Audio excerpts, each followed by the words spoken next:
Now, derivatives. Derivative is a term associated with functions. Functions, you know, it's a particular type of relation connecting elements of two sets, variables, elements of two sets. Now suppose f is a real function. F is a real function.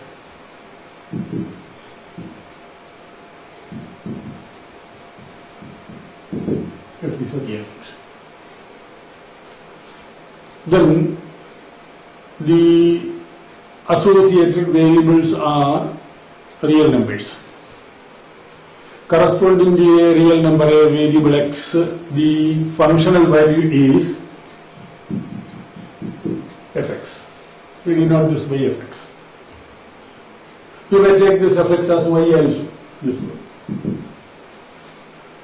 So x, a variable can be any real number, infinitely many varying values. This y is fx itself, that y is also a variable. Generally thinking it's a variable. It can be constant also, because if f is a constant function, this y can be constant. But generally we may think this y values, this fx values are also variables. So the values of x varies from one value to another value. Corresponding to these values we will have the functional values also. So consider a particular value of x, and let us define this fx as fx equal to 3x.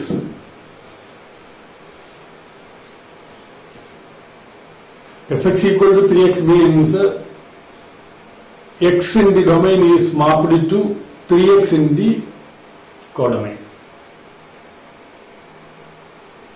X mapped to 3 times its value. That is, 1 is mapped to 3, 2 is mapped to 6, 3 is mapped to 9, and so on. 3 times x.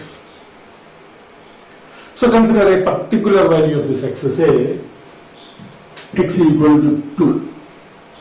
X equal to 2. It can be any value. So let us take this x equal to 2. Then the corresponding functional value is f of 2, which is equal to 6. F of 2, which is 3 into 2, which is 6. 6. X is a variable, then we can have x another value. X can take another value. So let us take this x is equal to 2.1.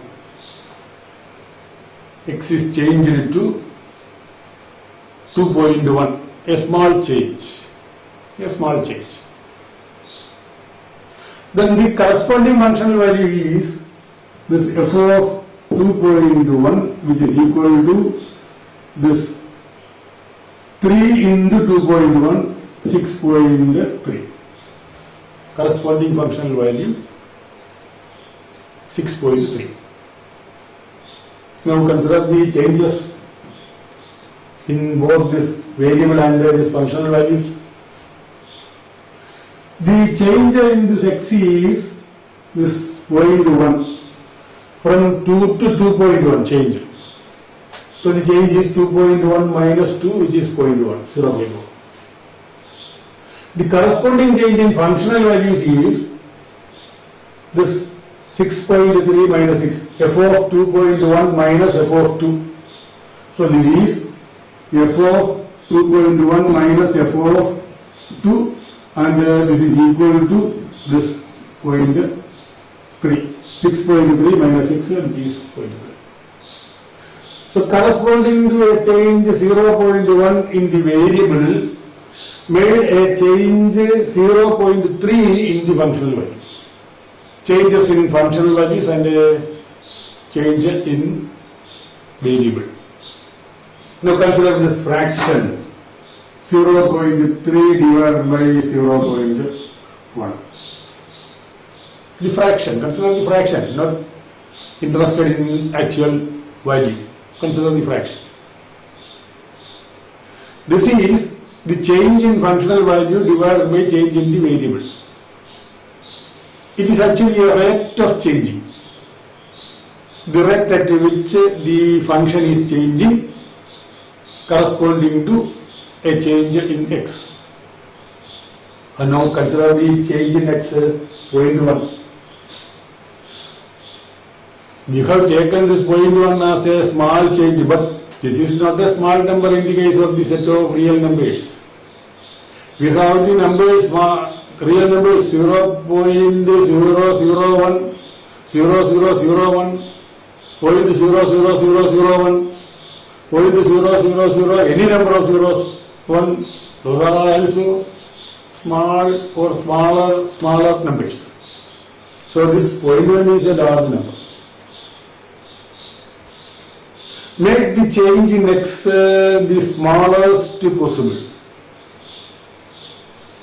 The change from 2 to, instead of taking from 2 to 2.1,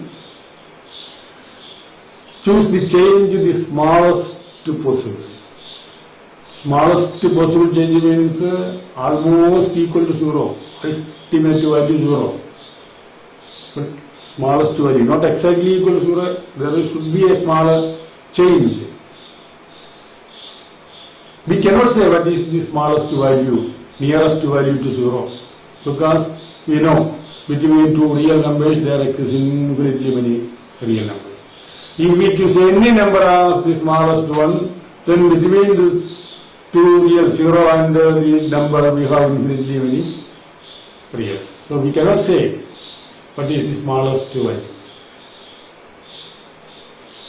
So assume that change is smallest value, is the smallest value possible.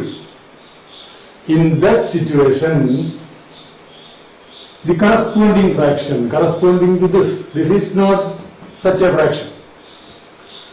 That ratio is called the derivative of the function fx at the point 2x equal to 2. Here we have taken x equal to 2 and made a change from this point to another point. So this is, the fraction is the derivative of the function at x equal to 2, at the point x equal to 2. This is not the derivative, but make the change in x the smallest possible. In that case, that ratio becomes the derivative. We can generalize this result. Instead of choosing this particular value 2, we may take that value as, say, a general value a.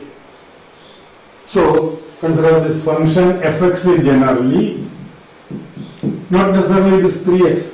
We left that definition fx equal to 3x. Left. Consider generally the function fx and choose this x equal to a. X equal to a, corresponding to this 2, x equal to a. Then the functional value is fa, this f2, corresponding to f2 we have fa. Then a small change. Here we have taken the change 0.1, 2.1, 2 plus 0.1. So let the change be, say, h denoted by h. Then the changed value is this a plus h, a to a plus h, 2 to 2.1. Its functional value is f of a plus h. This f of 2.1 corresponding to f of 2.1, we have f of a plus h. Then the difference in these functional values, this difference, f of a plus h minus f of a. So here f of a plus h minus f of a. f of a plus h minus f of a. The fraction, functional value difference by difference of these variables, x equal to a and x equal to a plus h. Difference is h. In place of this 0.1, we have this h. So this is the ratio, the rate of changing. This is not the derivative. This is only a fraction that change in functional values by change in the variable values.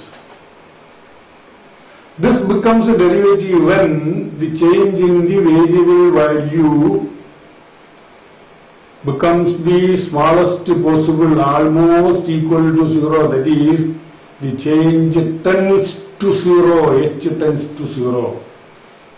The way of writing that expression is this: limit h